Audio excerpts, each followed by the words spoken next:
Hi, my name is Tom Deal, and I am one of the coordinators for the East Sunshine Church of Christ Cold Weather Men's Shelter Program. This video will have three sections: a general information section, a guest handling and safety section, and a volunteer responsibility section.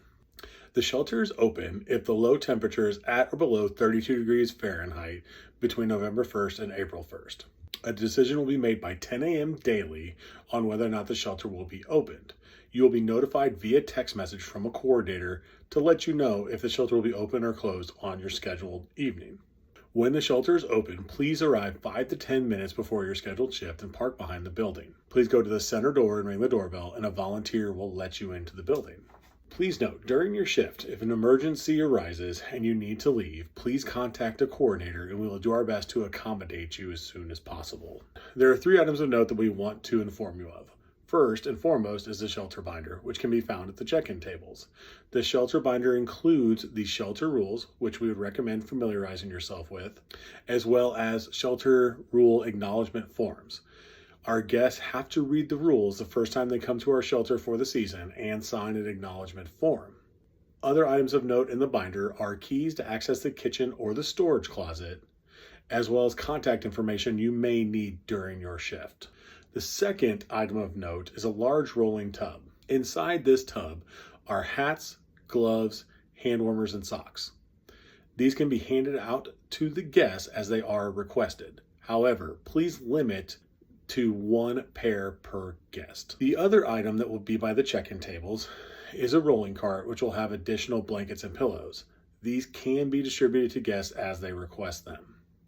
Another item on this cart is a small tub, which has Tylenol, cough drops, Tums, Band-Aids, and a few other small healthcare items.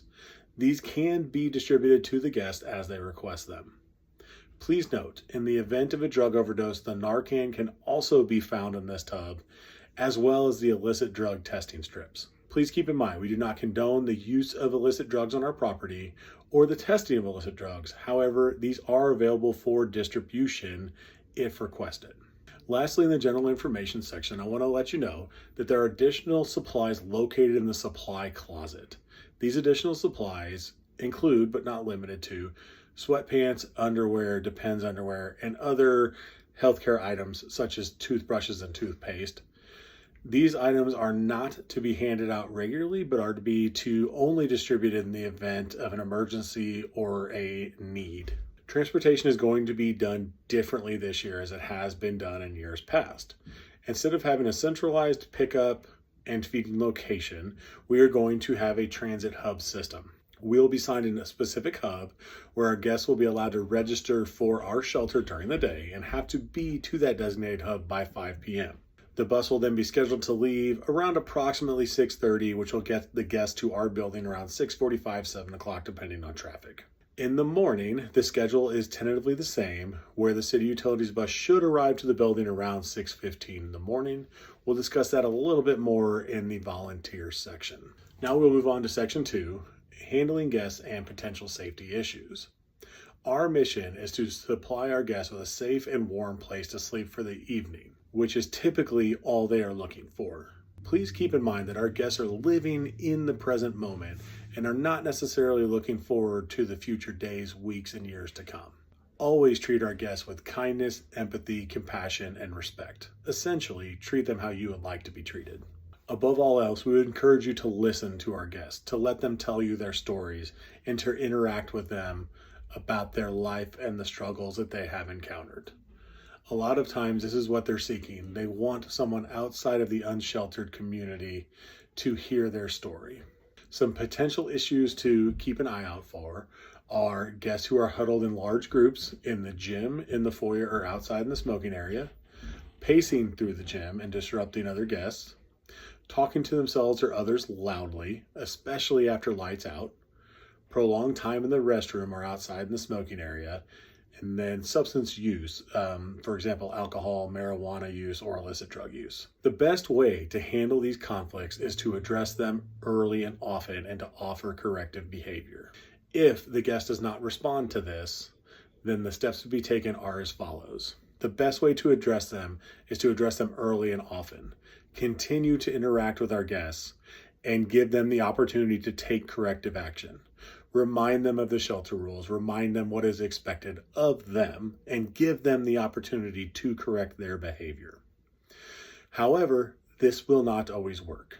In the event that a guest does not correct their disruptive behavior, the first step is to give them the option to leave the shelter of their own accord. Basically, take their stuff and leave the premises.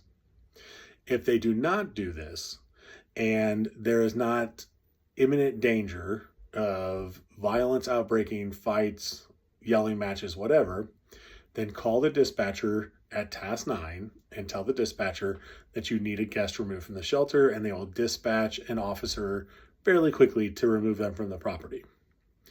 In the event that violence is imminent and you feel threatened or other guests feel threatened, do not call task 9, call 911 and ask for an officer to be dispatched immediately to have the guest removed. Another area to discuss is medical emergencies. Having to call 911 for medical emergencies is a regular occurrence that you can expect to happen multiple times during the shelter season. If there is a medical emergency, for example, seizures, cardiac distress, respiratory distress, drug or alcohol reactions or overdoses, call 911 immediately and keep other guests away from the affected guest until emergency personnel arrive. Please have that guest information ready for the emergency personnel as well, as they will need their name at a minimum upon arrival.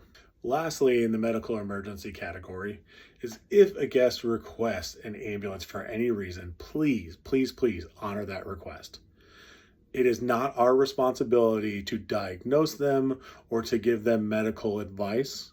So please leave that to the professionals and call for an ambulance if a guest requests it. That is all for that section, and we will now be moving on to the volunteer shift responsibilities. Moving on to our final section is the volunteer responsibilities during their shift. The evening volunteer shift is from 6:30 p.m. until approximately 8 p.m. When the evening volunteers arrive, they can expect to find the cots already staged and in position on the gym floor, and they will need to place a blanket and a pillowcase on each cot. Other responsibilities include setting up the check-in station. This includes setting up 2 long rectangular white tables between the welcome counter and the pillar, and with 4 chairs. Also, setting up the iPads for guest check-in, making sure the rolling supply tote has been brought out, as well as the rolling cart with the small tub with healthcare items and the extra blankets and pillows. When the guests start to arrive between approximately 6:45 and 7, they will assist in checking in the volunteers, which, just to take a quick aside on that, the first few weeks of this do take longer because we do have to enter the men back into the system and take their picture. So while this does occur throughout the year, that you will have people to add periodically as the shelter season goes on, it definitely is going to be the case for the first 4 to 5 nights we're open until that database gets rebuilt. Also at this time, any weapons that the guests have will be taken from them, and they'll be marked with a piece of masking tape with the guest name written in Sharpie on them, put in a plastic tub that is then kept by the overnight volunteers on the rolling cart. Lastly, for the evening volunteers is the meal prep. So prior to our guests arriving, they will ensure that coffee is ready. We have pitchers of ice water and pitchers of hot water if the guests would like to make hot chocolate, as well as the staging of the sack meal to hand out to the men. How we expect this to go at this time is after check-in, the men will find their respective cots, make their way up to the cafeteria window, pick up a sack meal and whatever they would like to drink. Once all of these things are done, all the men have been fed, the overnight volunteers are in and they're ready to go, then the evening volunteers can leave from there. Like I said, typically it's around 8 o'clock. It can be as early as 7:30, 7:45.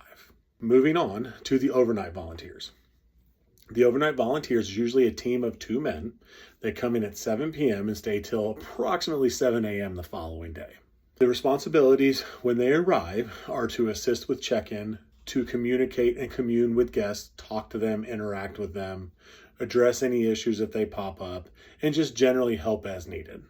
Once the evening volunteers leave, approximately around 8 o'clock, then the building is yours. You are in charge as a group of men until the morning shift arrives at 5:45. So this includes regular monitoring of the gym, which is checking the gym periodically every half hour or hour to make sure that there's nothing going on that needs to be addressed, no negative behaviors that need to be corrected. Lights out. Lights out is typically between 8:30 and 9 p.m. and does fluctuate depending on the volunteer teams and what they feel to be appropriate. There needs to be one volunteer at the table at all times to address volunteer needs as they arise, to address behavior issues as they come up, and to just in general be an observer. We do encourage the volunteer team to sleep in shifts. How you do that is your choice. The example I will use is the gentleman that I volunteer with. We do sleep in 4 to 5 hour shifts so that we're both awake until the guys settle down, and then we're both awake by the time the guys are up and around in the early morning hours. A big role of this is handling disciplinary issues with the guests and as well as medical issues with the guests, which we covered in the last section. If you have any questions on those things, please let one of the coordinators know. So the morning volunteer needs to be on site by 5:45 a.m. and is typically done by approximately 7 a.m. The morning volunteer works in conjunction with the overnight volunteers. So we always need to maintain one person at the table, the check-in table, to hand out weapons and any supplies as our guests request them. The other 2 volunteers will be in the gymnasium and will coordinate the collection of the blankets and pillows. All the blankets and pillows do need to be collected into the small black tubs inside of black trash bags and staged on a cart for pickup. Once all of the guests have their belongings packed up and have filtered out of the gym, ensure that all trash is picked up, all linen, pillowcases, and blankets have been picked up and bagged, and then assist with getting the gentleman outside to get on the bus when the CU bus arrives. Now, I mentioned this early in the video. The bus is supposed to be there by 6:15. This arrival time can fluctuate, which can cause problems with the men, especially when it's really cold outside. So I would encourage you to make sure the men are ready to go by 6:15 a.m. and have someone keeping an eye out for the bus to arrive. Once the gentlemen have left, go back into the building, double check and clear that all areas of the building are empty, the bathroom, the gym, etc. Ensure that all linens are bagged up, ensure that all trash is picked up, and then that is the end of the shift for both the morning volunteer and the overnight volunteers. 2 more positions I do want to talk about. One is the linen volunteer. The linen volunteer is someone who volunteers to come and pick up the soiled linen from our building each morning. So this person usually comes about the end of the shift around 7 a.m. We'll load up the linens and take them over to the laundry service and pick up the laundered linens and deliver those back to the building and put them in the supply closet for the evening volunteers. The last position I do want to discuss is the transportation volunteer. So we do need someone from our shelter at the transportation hub each night we are open. What we are asking for at this position is a 1-week commitment. A week will be assigned to you, and our hope is to have multiple volunteers to where this only has to be done once a month, or best case scenario, once every other month. This position simply is when you arrive to the hub, it's communicating with the men, it's coordinating who is there and who's not there, and as they get on the bus, who is on the bus versus who's on the list and whether or not we're missing anybody. When that bus leaves at 6:30, that shift is over, and then the evening volunteers pick it up from there. If this is something you're willing to help with, please talk to one of the coordinators and we will gladly get you on the list. So if you have any questions, please let us know. If not, we are very glad that you are able to help us this season.